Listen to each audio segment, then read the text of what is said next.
राजा धृतराष्ट्र नेत्रहीन अपने सिंहासन पर बैठे हैं। घबराई हुई उंगलियां बाजूटे को कसकर पकड़े हुए हैं। संजय, बता मुझे, मेरे पुत्र और पांडु पुत्र पवित्र कुरुक्षेत्र के मैदान में क्या कर रहे हैं?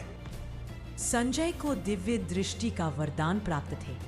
वे युद्ध भूमि में जो कुछ भी हो रहा था सब कुछ देख और सुन सकते थे।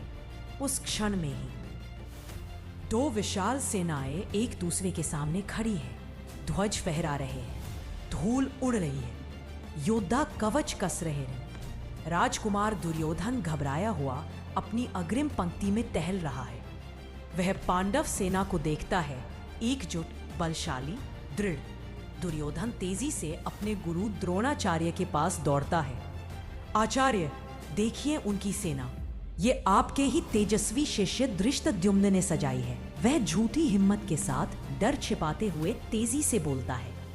उनके पास हर तरफ वीर है। सात्यकी, विराट, राजा द्रुपद, अभिमन्यु सब प्राण देकर लड़ने को तैयार। दुर्योधन की सेना संख्या में बड़ी थी, पर उसके हृदय को पता था कि पांडव आत्मबल में बहुत आगे है।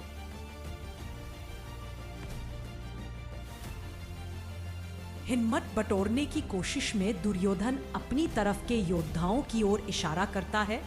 हमारे पास भी महान वीर हैं, भीष्म पितामह, कर्ण, कृपाचार्य, अश्वत्थामा। पर उसकी आंखें इधर उधर भटक रही हैं, विश्वास नहीं है। वह उनके कौशल पर भरोसा करता था, पर उनकी निष्ठा पर नहीं। पितामह भीष्म चमकते रथ पर विराजमान है। हवा में उनकी सफेद दाढ़ी लहरा रही है। दुर्योधन का डर देखकर वे अपना शंख ऊपर उठाते हैं और युद्ध के लिए तैयार होने का संकेत देते हुए जोर से फूंकते हैं।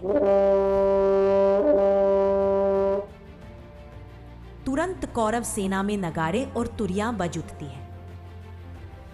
यह शक्ति थी पर सामंजस्य के बिना, शोर था पर एकता के बिना।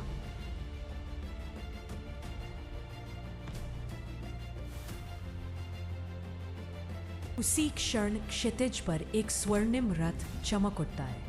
कृष्ण लगाम पकड़े हैं। अर्जुन उनके बगल में खड़े हैं। वे अपना अपना शंख उठाते हैं। कृष्ण पांचजन्य फूंकते हैं, अर्जुन देवदत्त फूंकते हैं, भीम पौंड्र फूंकते हैं। फिर बाकी पांडव युधिष्ठिर, नकुल, सहदेव अपना अपना शंख बजाते हैं। नन्हा अभिमन्यु भी अपना शंख उठाता है। शुद्ध, बलशाली, दिव्य सामंजस्य पूरे आकाश में गूंज उठता है। यह ध्वनि साहस, एकता और धर्म लेकर आई। इसने कौरवों के हृदय कंपा कर रख दिए। प्राचीन ज्ञान में रथ शरीर है, घोड़े इंद्रियां हैं, लगाम मन है, सारथी बुद्धि है और रथी आत्मा है। कृष्ण और अर्जुन साथ, आत्मा और दिव्य मार्गदर्शक। अर्जुन कृष्ण की ओर मुड़ते हैं। कृष्ण, मेरे रथ को दोनों सेनाओं के बीच ले चलो। मुझे देखना है कि यहां युद्ध करने कौन कौन आया है। कृष्ण मुस्कुराते हुए सिर हिलाते हैं और रथ आगे बढ़ाते हैं। रथ ठीक भीष्म और द्रोण के सामने रुकता है। अर्जुन चारों तरफ देखते हैं और स्तब्ध रह जाते हैं। हर तरफ अपने ही लोग, पिता, पितामह, गुरुजन, चचेरे भाई, मित्र। युद्ध भूमि धुंधली हो जाती है। अर्जुन की सांसें लड़खड़ा रही है। मैं अपने ही परिवार को देख रहा हूं, मरने को तैयार या मेरे हाथों मरने को। वे अपना धनुष छोड़ देते हैं। मेरा शरीर जल रहा है, माह सूख रहा है, हाथ कांप रहे हैं, गांडीव उंगलियों से फिसल रहा है। वे भयभीत होकर पीछे हटते हैं। विजय का क्या लाभ कृष्ण? खून पर टिका राज्य, कैसा राज्य? अर्जुन भावुक होकर बोलते जाते हैं। बड़े बुजुर्गों को मारना महापाप है। कुल नष्ट हुआ तो परंपराएं नष्ट हो जाएंगी, परंपराएं गईं तो मूल्य गिरेंगे, मूल्य गिरे तो समाज बिखर जाएगा। वे आंसू पोंछते हैं। मैं तो निहत्था मर जाना पसंद करूंगा। अपनों को मारने से तो अच्छा है, चाहे वे मुझ पर वार ही क्यों ना करे। अर्जुन रथ के फर्श पर बैठ जाते हैं, हृदय टूटा हुआ। वे असहाय होकर कृष्ण की ओर देखते हैं। कृष्ण, मैं लड़ नहीं सकता। मेरा मन भ्रमित है, मेरा हृदय डूब रहा है। अर्जुन अपना धनुष पूरी तरह छोड़ देते हैं।